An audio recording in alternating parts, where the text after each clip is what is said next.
Hey everyone, of course, back here with Steve. Steve, how are you? I'm very well, Jason. You? Very well, very well. The weather's perfect, honestly, no complaint. But we're gonna do an exciting video. So talking about the magic behind Bitcoin, mining, where a ton of people don't really know much about. We'll go into different types of mining, talk about obviously other things within the mining industry.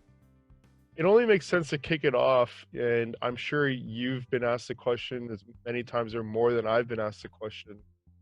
How does someone mine a Bitcoin, and what's kind of your response to them?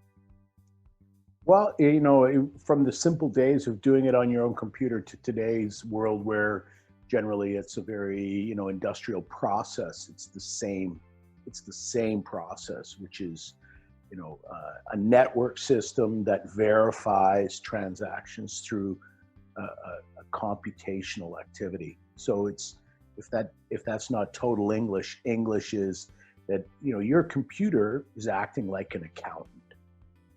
And what it does is it takes a series of numbers and basically through brute force figures out, yes, this transaction happened or no, it didn't.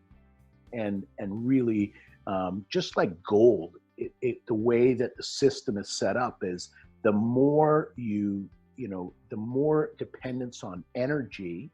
I guess it's all based around energy. So the idea is that the system is very easy while there's few people trying to solve the problem, okay? The system gets harder incrementally by design as people solve that equation quicker. So as the computers are able to verify transactions faster through the use of energy in computers, the harder the algorithm becomes for those computers to solve that problem. So that's the way does that make any sense to you? Yeah, no, it's good. I mean, I think even take this one layer back, and more of a basic sense, really. So if someone came to you and was like, okay, Bitcoin, but they're created out of thin air, I'm sure we both get asked that all the time. What's your response? Someone who's never touched crypto, to a degree. So explaining, kind of mining, maybe Right. how many Bitcoins are created a day or created, every 10 minutes, Yep, that kind of sure. stuff. Yeah. So it's a great question. So there was somebody basically wrote the script. If you can, so the Satoshi, who's this magic god, he wrote this script and basically created a network. Okay, and within that network, there's a program, and the program runs with a number of variables in it.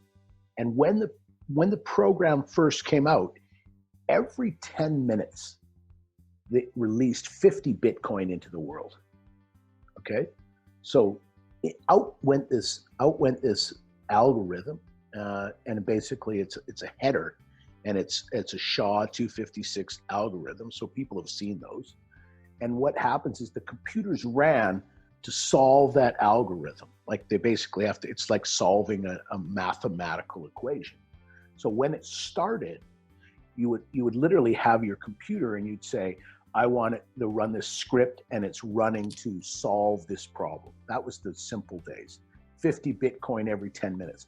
But what the variable parts of that are is if there's more computing power being put towards this, and that problem is being solved faster than 10 minutes, then the network itself, that closed Bitcoin network, actually adjusts the difficulty to go up or go down depending on it's every 2016 blocks, which is roughly 2 weeks. Okay, so every 10 minutes for 2016 blocks, right?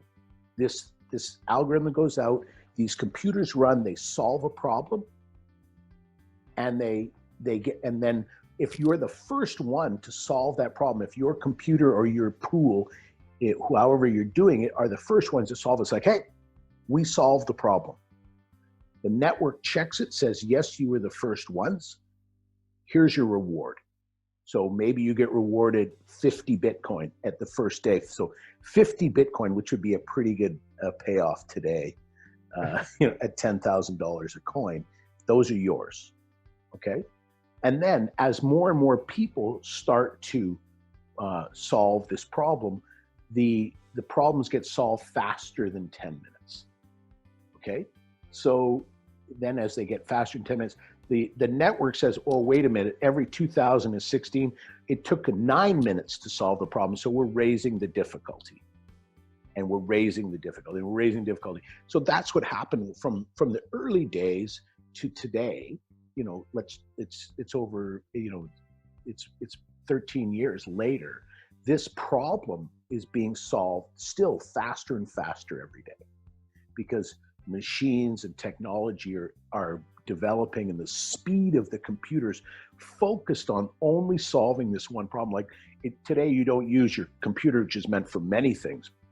Now you have a very focused machine that's all it's set to do. So this server runs, and just basically through brute force, sending out trillions of guesses every second. Bam, bam, bam, bam, bam. This one, no. And so, and everybody now pools their equipment. So not only am I not mining on my own computer by myself, but now I'm mining in a pool. So now I'm combining all of my computing power with a bunch of other people, 200,000 other people. And we're all putting our mining machines to work trying to solve this equation. So really, I guess, and that all takes power, right? So the limiting factor is how much power do you have and how cheap that power is, right? So you can run, you know, if I could run 1 million computers, but it was really cheap, then I could probably do very well on mining Bitcoin. You know, when you tell people, hey, look, you're trying to do trillions of guessing, you're trying to pool things together, you already can kind of explain the competitive nature. And some things to touch on, I think, quickly.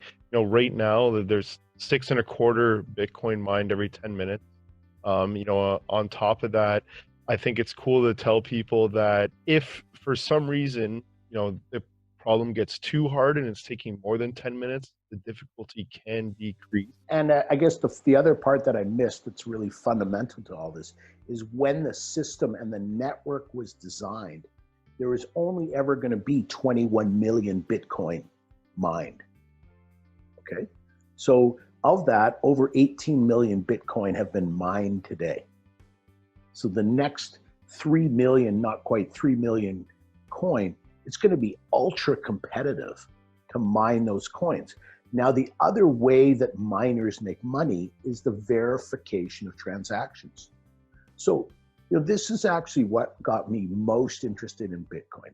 When a guy said to me, well, you know, why are you interested in this whole cryptocurrency? And if you look at the way governments are adopting this idea today for their own digital currencies, it's because this. If I said to you, hey, Jason, I'm going to send you a check. Don't worry about it. First of all, you go, okay, great. So you trust me to send the check. I send you the check. You get the check. You take that check. You take it down to your bank. You put it in your Instabank. Your Instabank, then somebody takes those physical checks, checks it, says, oh, that's great. Yeah. Okay. We sign off on it. They have to send it back to my bank. My bank says, oh, I verified that, you know, Steve has the money in his account. Yes, we're okay. And then we send it back to your bank, and your bank says thumbs up. Okay. That's how currency is processed today. Digital currency is processed through, like Bitcoin. I do this transaction. I say, okay, we've agreed. I push you the money. Our computers, which is the mining, verifies Steve sent Jason the money.